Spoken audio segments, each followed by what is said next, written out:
For Tijuana, being a border city with the U.S. has been both a curse and a blessing. Its proximity to the United States is a reason it's become home base for the violent Tijuana drug cartel, making it a dangerous location for years. But that closeness to America is also helping change its image into a modern industrial boomtown.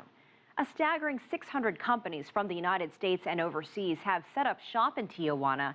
And as correspondent Mike Kirsch reports, these high-quality manufacturers are mass-producing everything from aerospace parts to flat-screen TVs.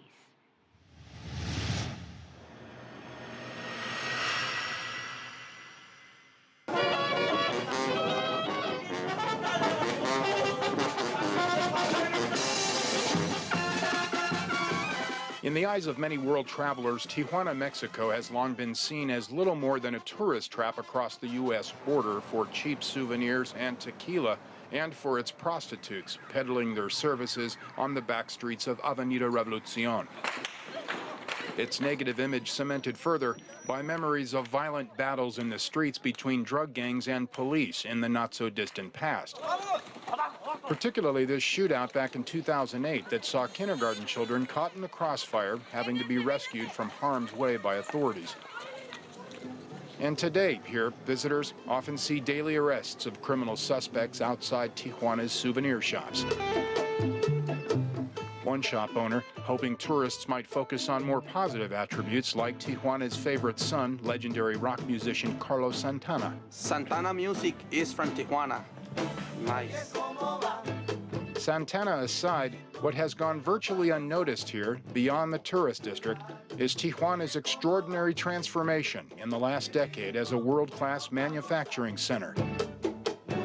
Thanks to its ability to lure top American companies here from just across the U.S. border, with its armies of highly skilled Mexican workers, 165,000 of them now employed by an estimated 600 foreign national companies here that are producing billions of dollars in exports each year. A business boom said to be directly responsible for turning this once impoverished town of 3 million citizens into a modern middle-class metropolis, with elegant gated communities rivaling those across the border in San Diego, California. Housing developments built not from the drug money of Mexico's narcotics gangs, but from the hard-earned pesos of an exploding working middle class moving into them. A point man for Tijuana's rise as a global manufacturing giant is Tijuana native Flavio Olivieri, CEO of the Tijuana Economic Development Corporation. His nonprofit agency facilitating the arrival of foreign multinational firms keen on doing business in Tijuana. In the electronics sector, we have Samsung from Korea. They manufacture here their large format TV sets. And not just a handful of them, but 17 million Samsung flat-screen TVs with their Made in Mexico stamp are exported each year from Tijuana to retailers across the border in San Diego and across the United States and to the European continent. As well, Japanese electronics giant Sony has made Tijuana a major manufacturing base for its flat-screen TVs.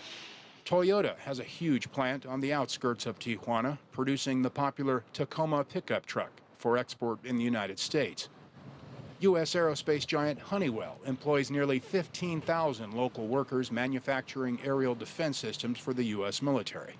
So impressive are Tijuana's manufacturing capabilities and output that the city of San Diego has become the first U.S. city to open a binational affairs office in Tijuana to encourage more U.S.-Mexico business partnerships, says Office Director Mario Lopez, a Tijuana-born Mexican-American who commutes to and from Tijuana almost daily by San Diego's trolley line to the U.S.-Mexico border.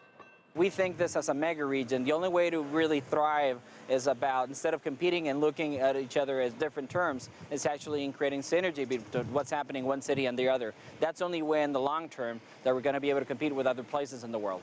Though being able to compete, say human rights groups, should not come at the expense of the Mexicans doing the work here, who they claim have historically been among the most exploited in the world. While industrial parks like these across Tijuana have created thousands of jobs, there remains a contentious issue with many workers: low wages. The minimum wage in Mexico, for example, is almost 5 times lower than the $7.25 an hour workers earn in the United States. Admittedly a controversial issue. The hour wage is about $1.50 stuff like that. Now, some people might say that's not a lot of money. Well, it's not a lot of money compared to the U.S., of course. It is more than other parts of the world and other parts of Mexico. Olivieri says an example of how working conditions and benefits have improved here in recent years is the U.S. company DJO Global and its manufacturing plant in Tijuana, voted one of the top 3 best places to work in Mexico for 2 years running. Esto crea una fuerza laboral adaptable. The workforce here in Tijuana is unique because it was exposed to different companies. If I hire someone right now, most likely that worker already worked for a Japanese, French, American, or Mexican factory and has the ability to improve our system. You can't find that type of worker in the rest of the country. Que no se encuentra necesariamente en el resto del país.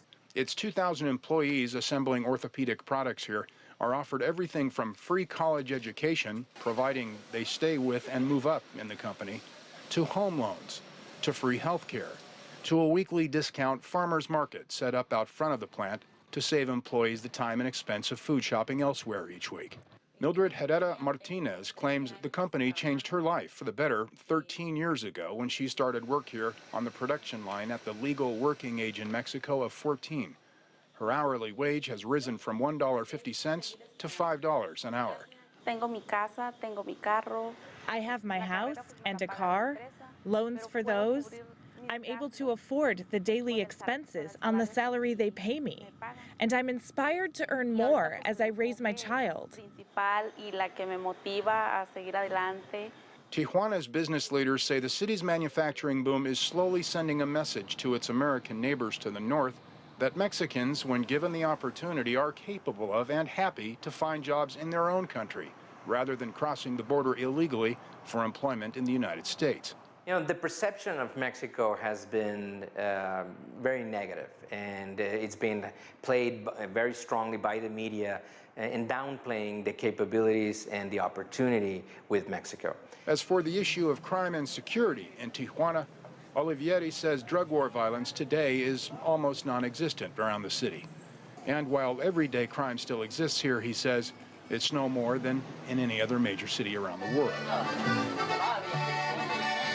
Tijuana's future, he says, is brighter than it's ever been, thanks to a more highly trained workforce capable of higher standard production methods that are meeting the demands of more and more U.S. companies opening manufacturing plants here.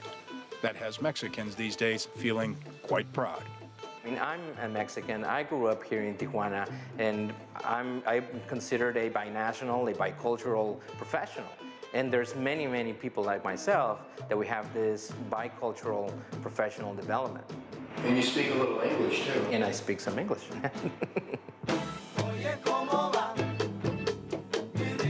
In any language, Tijuana is making its mark as a global manufacturing leader.